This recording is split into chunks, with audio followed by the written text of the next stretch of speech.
Counting down.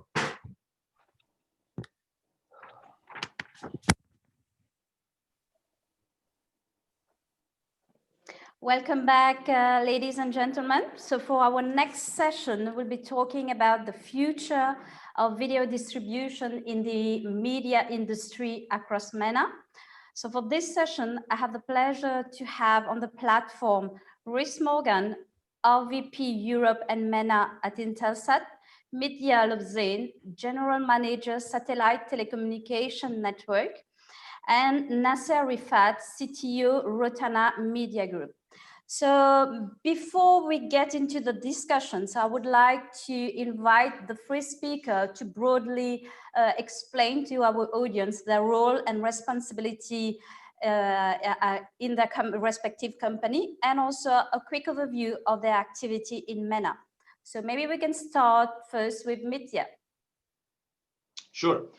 We are our presence in MENA is rather strong. About 40% of our customers come from this region, and we are specialized to bring these channels from the MENA region around the world.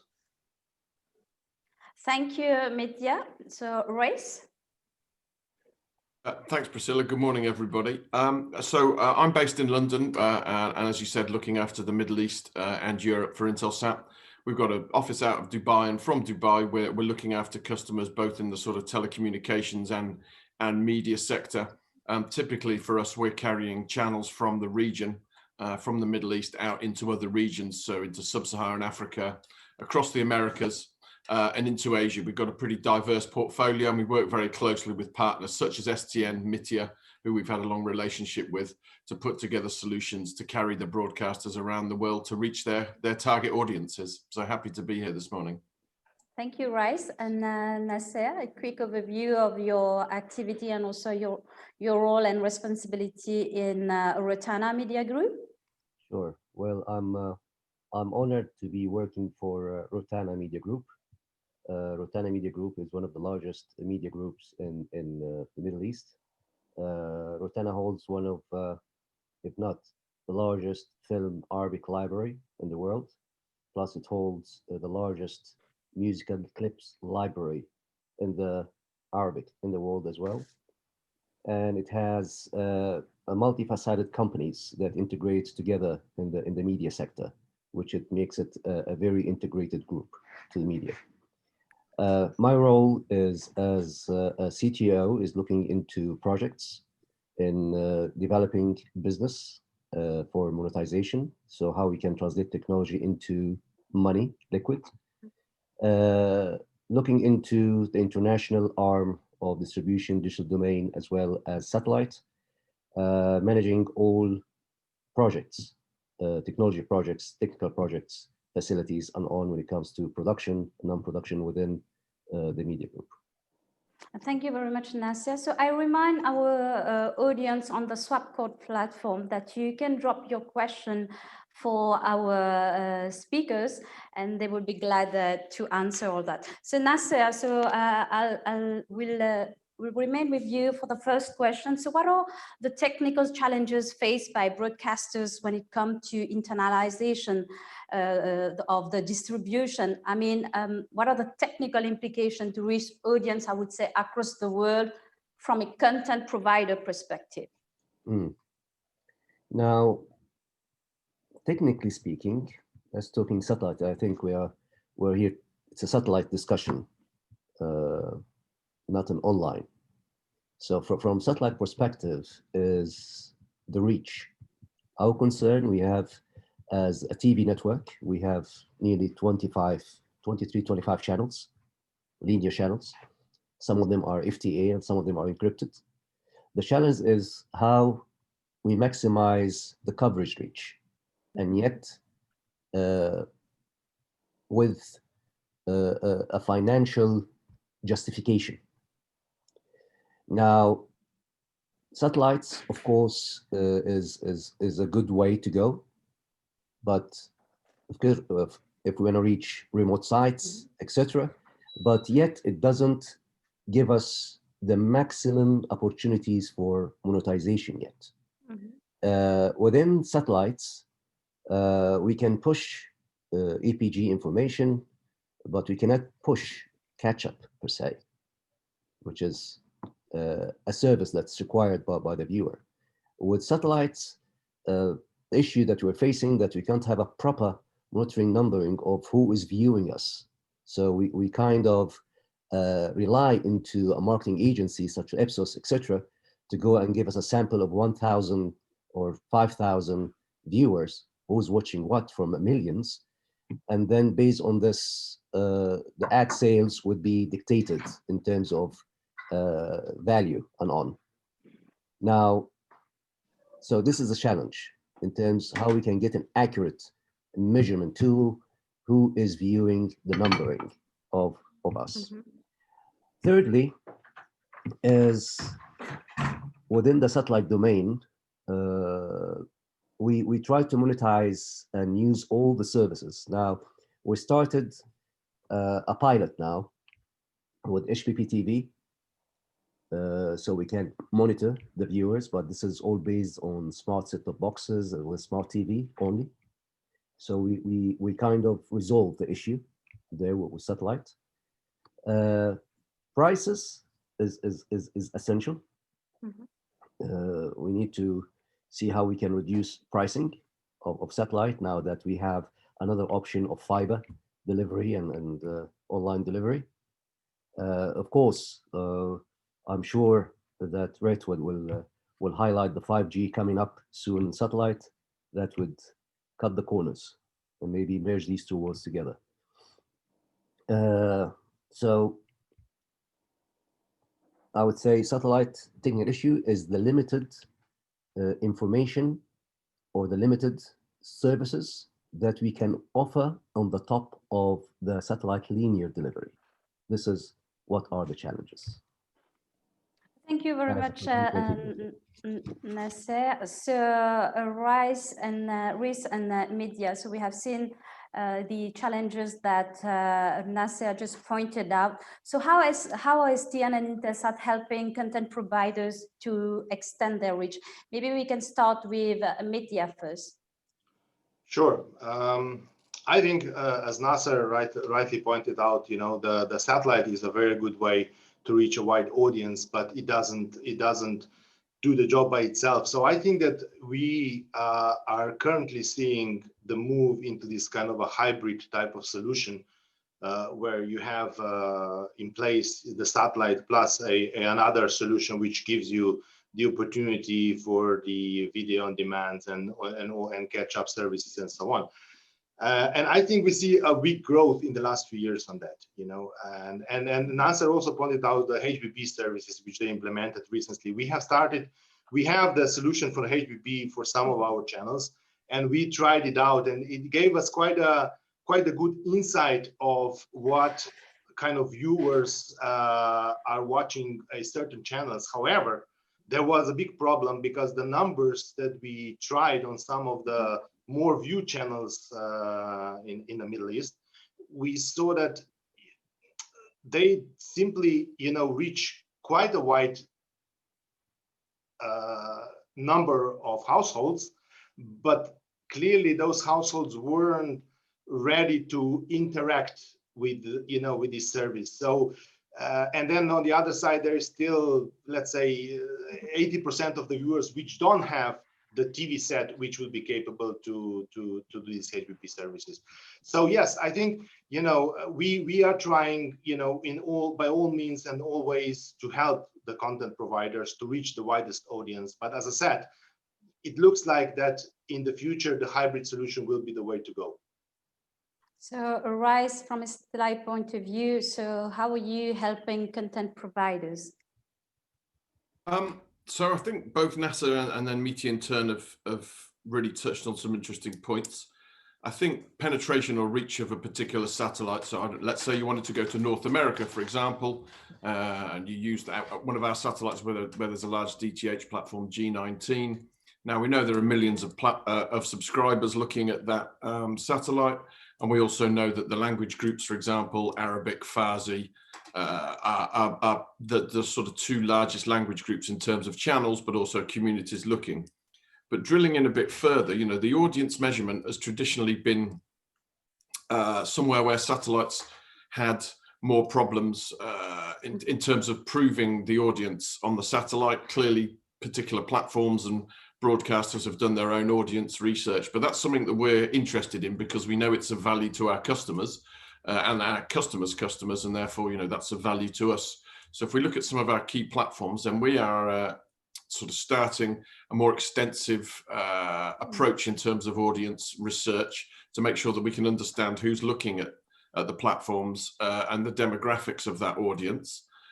Pricing again was touched on. I mean, I think satellite, if you look at some of the price per subscriber, is still an extremely cost-effective method of delivery. But I think, Mitya and Nasser both touched on an important point, that the world is becoming increasingly hybrid in terms of network build and network rollout. And I don't see television distribution as being any different. So I think satellite plays a role, but I think that role will slightly change. The traditional DTH delivery still is very, very valid and very important. But, we're working with customers such as STN as a key partner of ours on ways that we can increase the sort of the hybrid approach to delivering channels so that we can give customers more and also cater for the shifts in the audience and the way that they're consuming content. So, Rhys, keeping the floor, so I would like you mentioned broadly the role of direct to home. So what are the advantage of direct DTH satellite platform? So according to you, what criteria should be taken into account by broadcasters? Well, I think number of households is clearly very important. So if you looked, for example, at IS-20, our key orbital location for sub-Saharan Africa, there are many millions of households with an antenna pointed at IS-20. So that automatically is of significant value. Clearly, then you want to understand the other channels that are on there. So, for example, I mentioned the Arabic channel, the Arabic language channels that are on G19 in North America. So, for example, if you're an Arabic channel, you already know there's a community there, so there's value for you.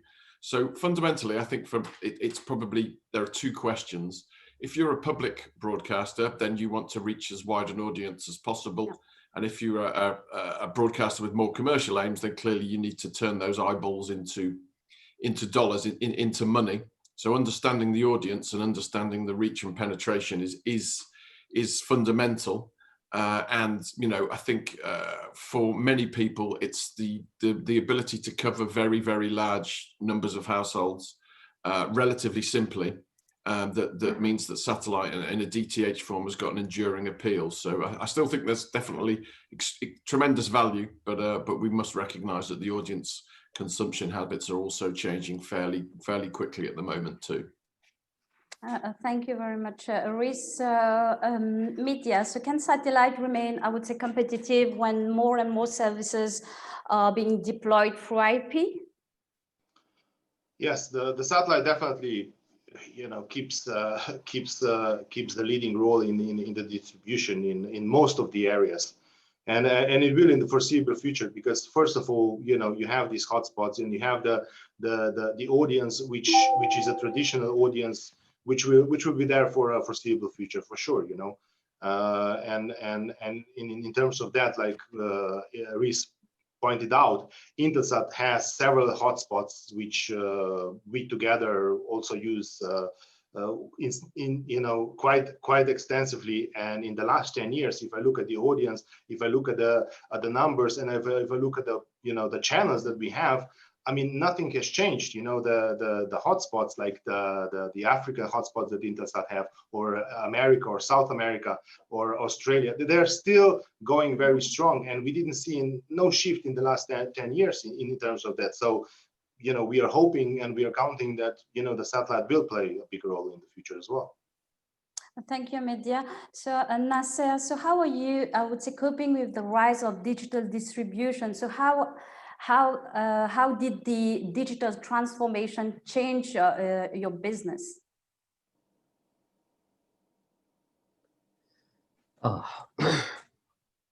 Now, there's two things we need to touch base at.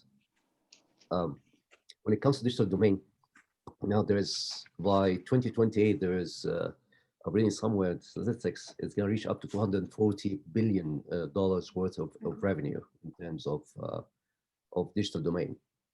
Now, in terms of the ad sales of FTA, for Arabic speaking channels, this is where our revenue is. There is nearly $1 billion, which has been reduced because some of it went to digital, but was $1 billion being fought by 1,000 plus Arabic speaking channels to grab it, out of which 60% goes to two TV networks, Arabic TV networks, and the rest goes for other channels. This has been reduced. Some of this budget has moved into the digital domain. I think 30% is moving and it's increasing. Because basically now the advertisers, they want statistics, actual numbering model of who is viewing. Now, problem we're facing of piracy on FTA, there is a loss of nearly $71 billion a year across the globe in terms of piracy, out of which there's like $64 billion only for films, and there is 240 as well for drama and shota, meaning purity and how we can control this mechanism is important, how we integrate and manage a good relationship with the satellites operators in terms of helping us and shutting down the channels which are pirating contents from content owners. Now, the problem we are seeing here that 60% of nearly between the age of 18 to 24, they prefer streaming. They prefer streaming of content versus watching from satellite, which is fine. I mean, we have to satisfy both worlds. But this is as well varies on which screen. If it's the big screen still people going with satellite feeds as well as streaming, but going into the small tabs, mobile, laptops, etc., it's a bit changing. This is where we're going to digital domain. Now, some of our revenue comes from telcos, because we do distribute by FTA, by satellite, to telcos around the world to take our channels into their IPTV platforms, which some of my colleagues here are helping in doing as well. Now, we've noticed that most telcos now, they're 47%. They believe that TV and video service are best incremental digital growth for them. And a strange number I found out a while back, that telcos, 70% of the revenue, they sell air.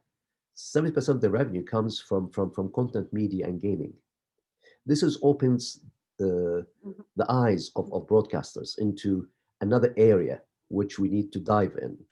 So now, putting satellites delivery and putting the OTT or digital together, as has been mentioned by friends here, of how we do a hybrid system scenario to satisfy both worlds.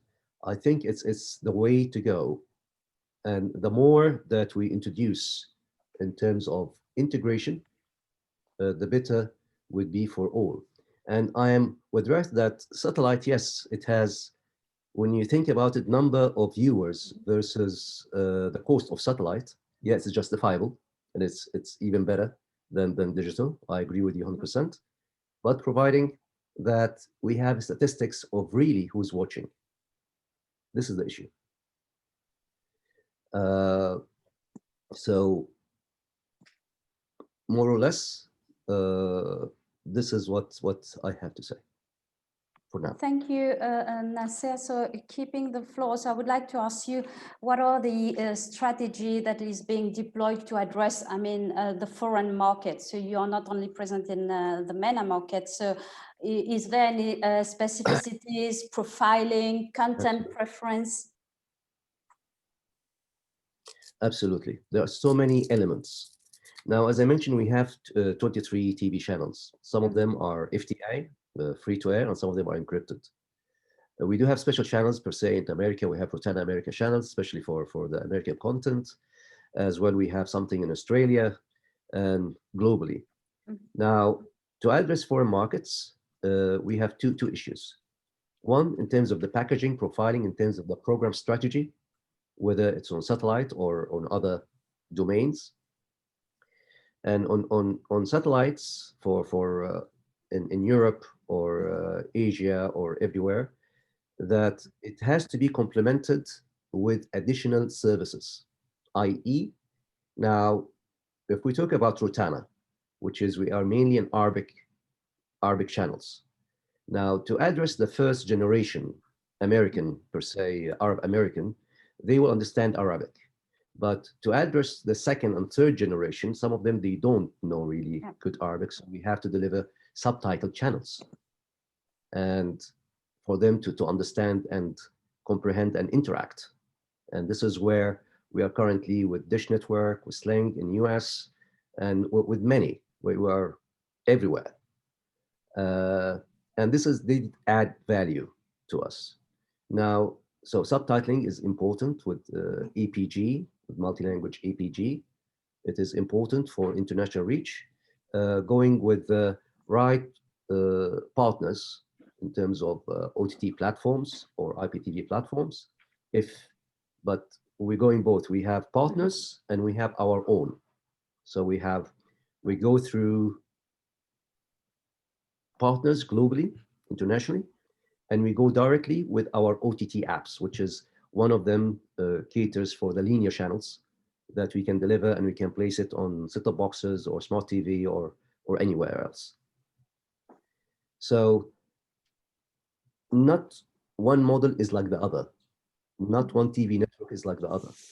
So when we go into a strategy of how you distribute your linear content globally, it has to be looked very carefully in terms the market share, who we're addressing, and what our true numbering we're getting back from that, so we can drive it further and monetize it further.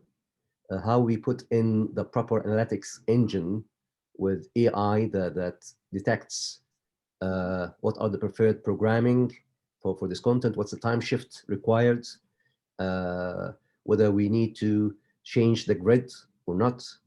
These are all our challenges that we face, and we're working with it so far. So far, we're in the right direction.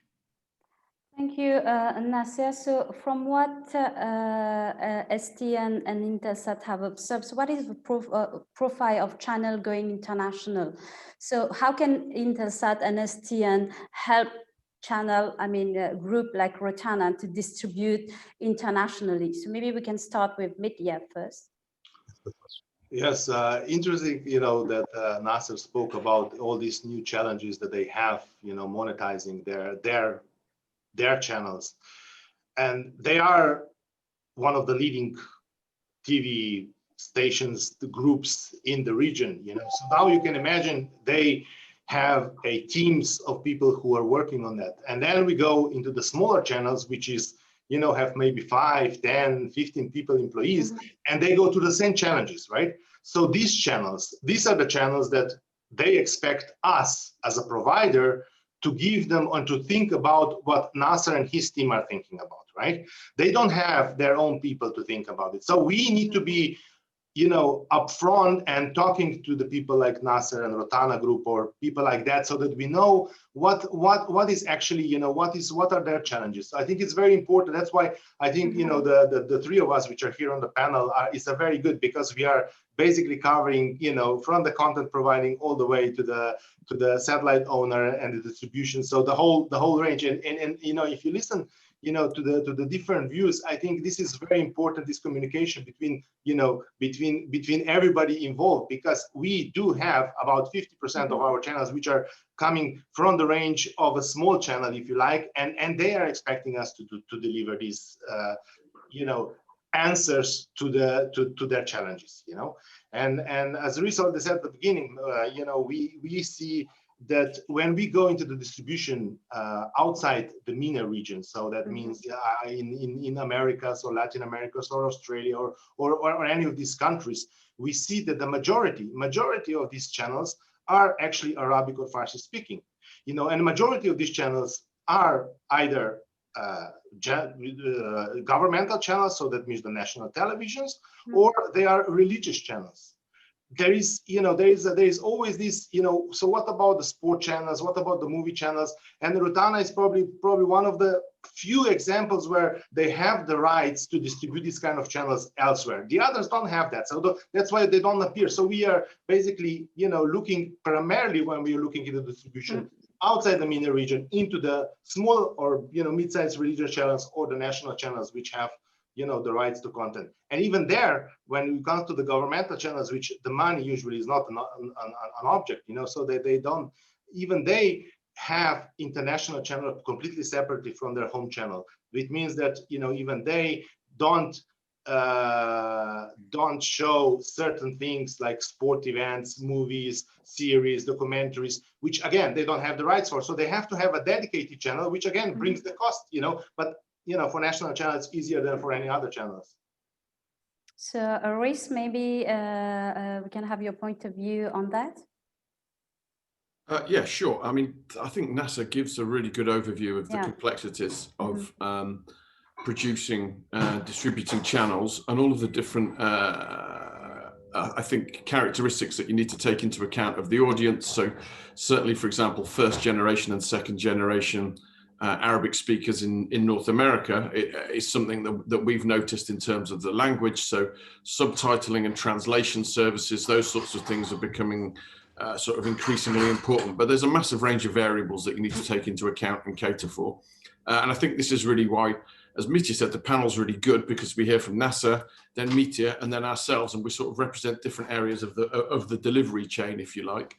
And I think what's really important is that people recognize the shifts in audience, which is where audience data is also important, and develop strategies to mitigate those shifts, or indeed exploit those shifts to their own benefit. And NASA, for example, mentioned linear OTT delivery, and I'm increasingly convinced that linear OTT delivery combined with satellite delivery gives you sort of the best of both worlds when you're looking at distributing linear channels, because you can cater possibly then for the younger generation and also people who are mobile, as well as people who want to watch something in the comfort of their front room on a large fixed television set. So I think there's definitely room for different approaches to connecting with a fragmenting audience, but I think it's just imperative that we, as the sort of distribution channels, if you like, really listen to the broadcasters such as Rotana to understand where they're going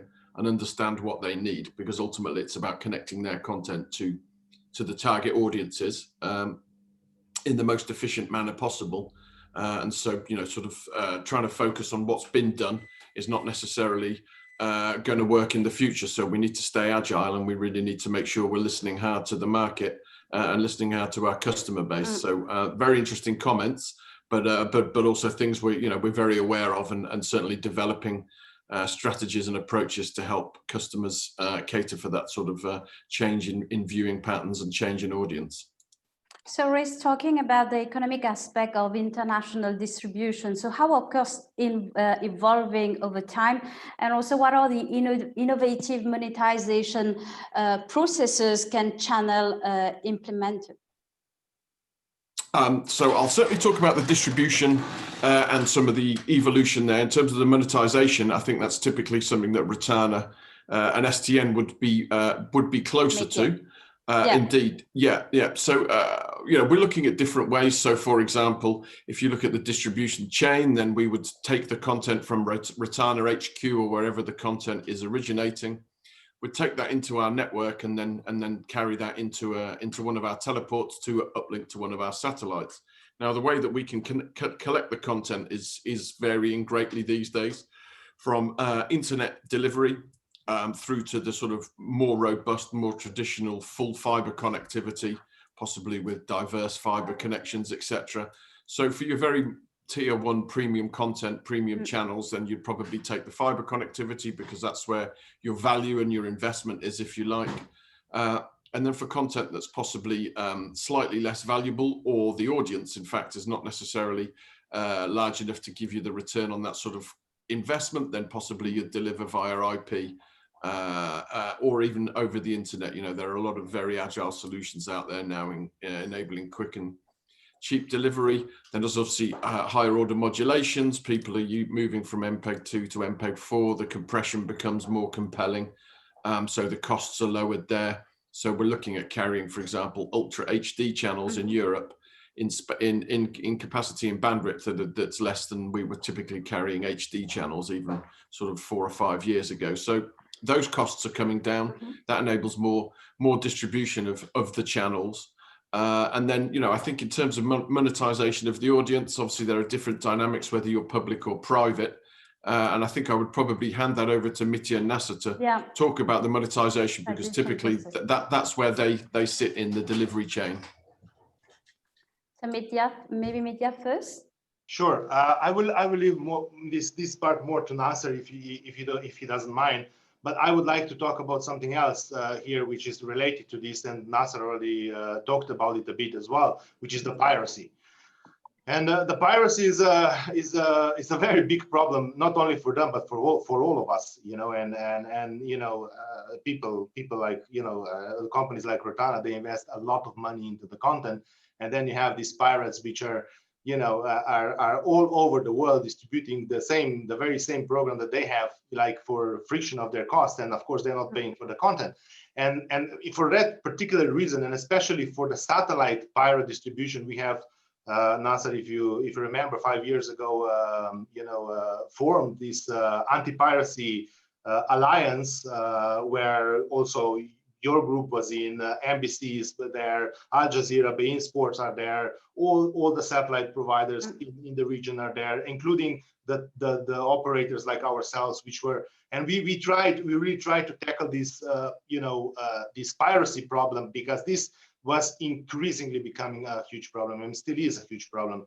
So, and it's very close to our heart. So we were always very, very much against it, and that's why we joined. You know, we were one of the first ones who signed this anti-piracy alliance, you know, to protect our customers and their, you know, and their content.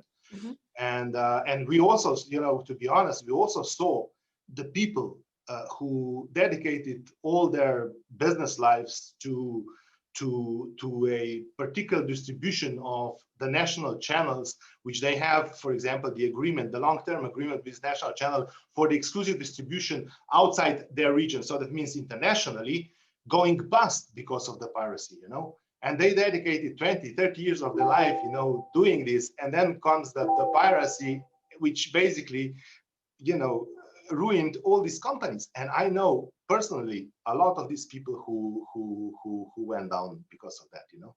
So I think this is a really big problem. Thank you very much, Mitya. I think that Nasser lost connection, so he's trying to connect back. So, oh, here he comes. Yep. Welcome back, Nasser. Hello.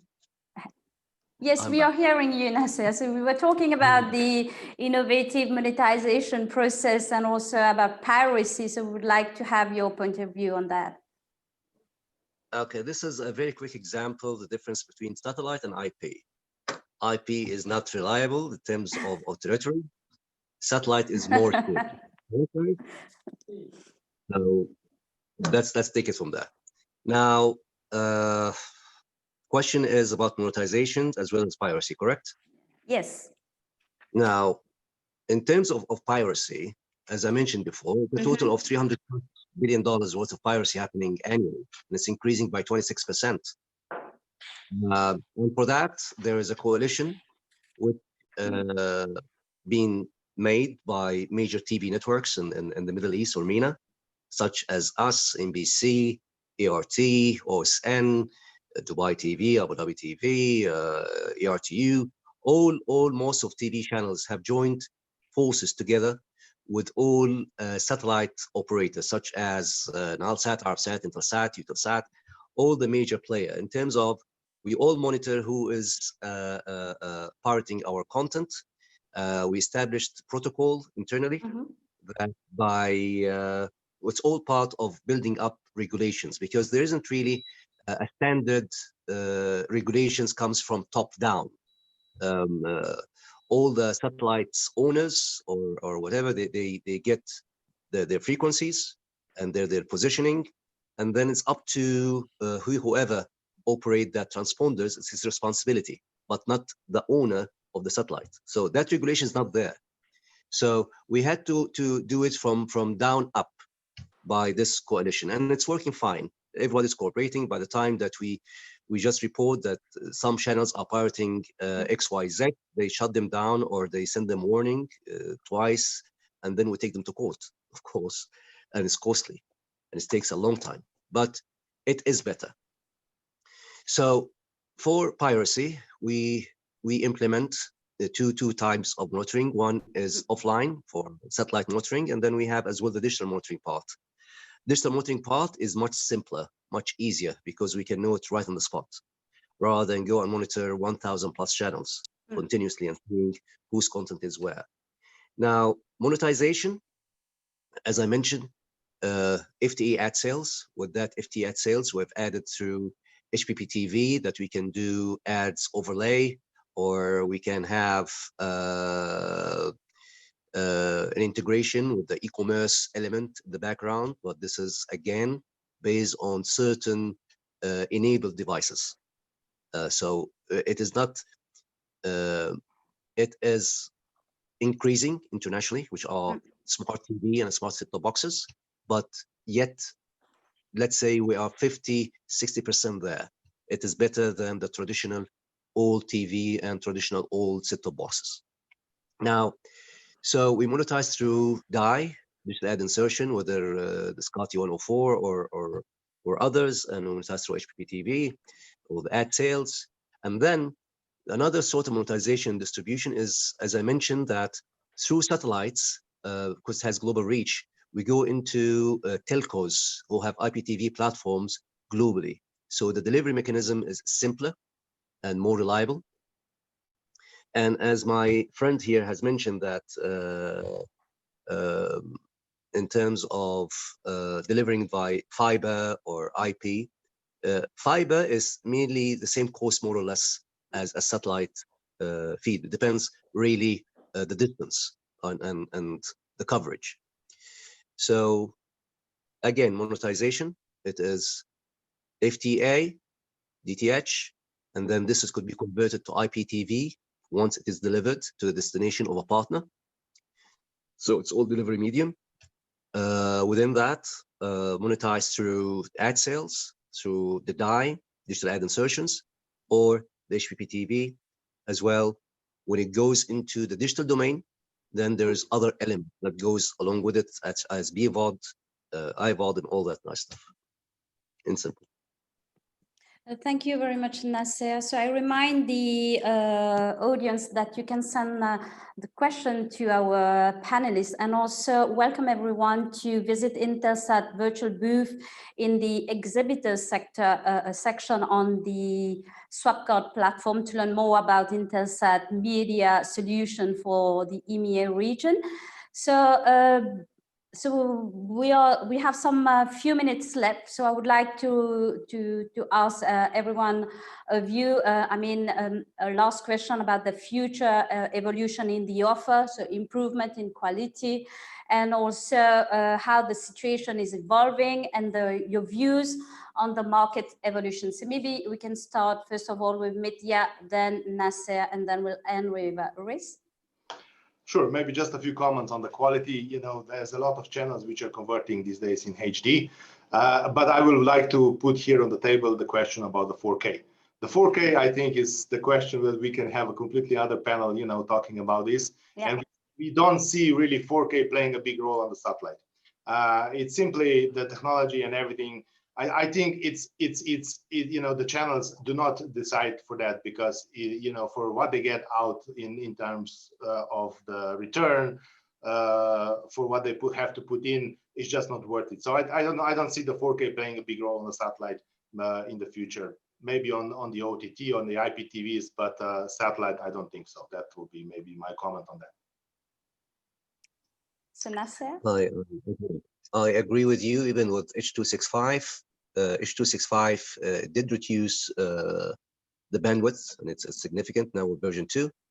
I think it's the way forward, even for HD. But for Ultra, and now we're talking 8K, and there's some testing for 16K, so it's ongoing forever. But it's all about timing. When is going to happen, and what are the applications would be used for?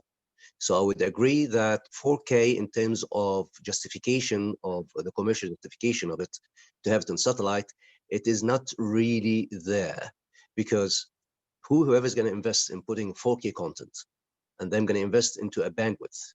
Now, what is the return? So the return could be either if it's going to go into a cable, so it has to be encrypted, because all the ads, they're going to come and ask you how many 4K set-top boxes and how many 4K TV, smart TVs are there per region, per country, that can receive your channel, because this is all goes back into the ad sales, as I mentioned before. So it's not justifiable because the number is not big. So the only way for 4K is to go into cable, possibly, and going as an exclusive to cable operator, or to exclusive into an OTT platform, as we are doing now. This is from the 4K perspective. From satellite HD, with as mentioned, with Impact 4 or Impact 5 HABC, it is more doable now for quality purposes. And now that changing FEC from 3 to 4 to 5 to 6 or 6 to 8 and going up, this is gives the TV network more bandwidth to play with, to increase the quality of the channels, rather than putting like each channel 4 megabit. They can pump it up to 7 or 8 or depending and how far you want to go, because they do have more limits that they can stretch into pushing in more bandwidth for a better quality. So better quality is getting better and better by satellite due to the introductions of new technologies and new compressions. Industry is coping very quickly in terms of putting in the other end receiving sides that complement with the transmissions format. So satellite is the way, I would say it's the way of the past, the way of the present, as well the future. And I would love if Ray can tell us a little bit more about satellite and 5G, which will cover our need as a hybrid requirement for broadcasters, for monetizations to the maximum. If you can just highlight it very quickly. So Race, you have. Yes, absolutely. So I think Mitya, great job setting the scene. NASA developed on that. So I'd sort of thank them both, if you like, and setting me up. So, you know, the world is changing very rapidly. 5G is coming. Many countries are rolling out 5G networks. UAE, Saudi in the region to mention, but two have got very extensive rollout plans, which are already well underway. And we're going to play a part in that. So, you know, we'll be providing connectivity to deliver some large files, typically broadcast files. The network of tomorrow will probably be delivering about 80% broadcast video traffic, well, not necessarily broadcast, but let's say video traffic, media, moving media content. So that's going to be a very large part of delivery. Satellite's got a very interesting role to play there in terms of easing bottlenecks and sort of replicating files over a very wide area. And we're also working with some new technologies such as high altitude platforms, which will be aircraft that will fly in the stratosphere that will give 5G coverage from a plane direct to a handset. So we can broaden the 5G coverage extensively without the need to put a tremendous amount of new terrestrial infrastructure on there, which is something we're working on. And with the way that 5G is being developed with broadcast applications through network slicing and different importance and allocations being given to broadcasters, both for contribution and distribution, 5G will play an important part. And I think if we take it back to the very beginning, and NASA mentioned the importance of the audience, 5G is going to give us all the ability to understand more about the audience, deliver more efficiently and effectively, and I suppose ultimately for all of us, achieve a greater return on the investments we're making, whether that return be financial or just in terms of pure audience numbers. Mm-hmm. So exciting times. We're working very hard to ensure that we stay relevant in what is a moving ecosystem. And we look forward to working with partners such as Rotana and STN going forward to continue developing that.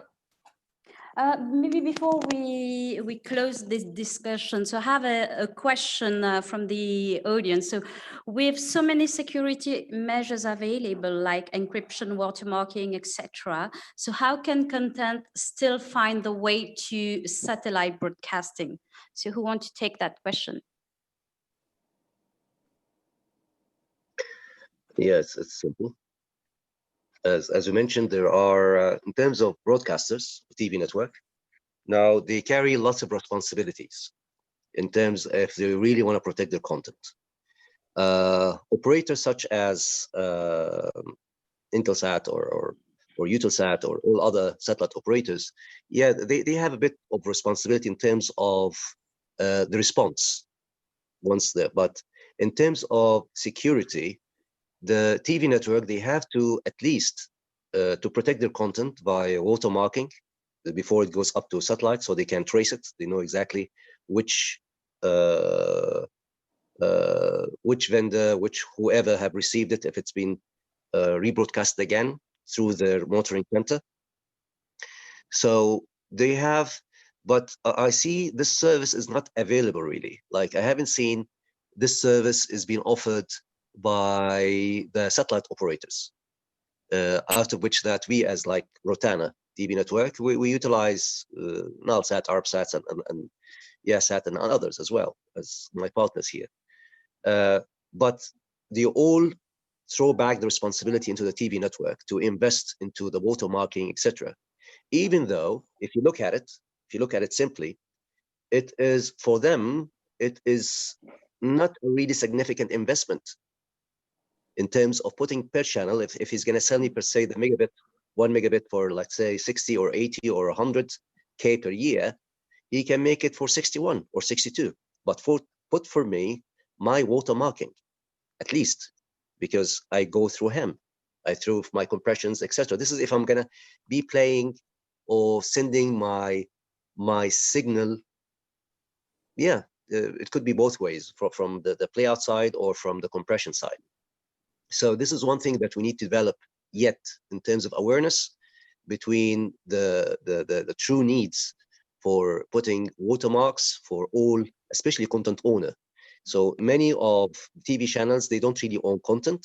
They acquire content, but for content owners, and there are 2 or 3 or 4, and it's increasing, they should from now start investing or cooperate with people like my friends here in terms for them to put the watermarking for the channels, at least. Thank you very much, gentlemen. It was a really interesting discussion. So I remind the audience that you're most welcome to visit the Intelsat virtual booth in the exhibitors section to learn more about Intelsat media solution for the EMEA region. So thank you very much, and hope to see you next time. Thanks to everybody. Take care. Bye-bye. Thank you. Thank you, mate. Bye. Bye-bye. Bye-bye.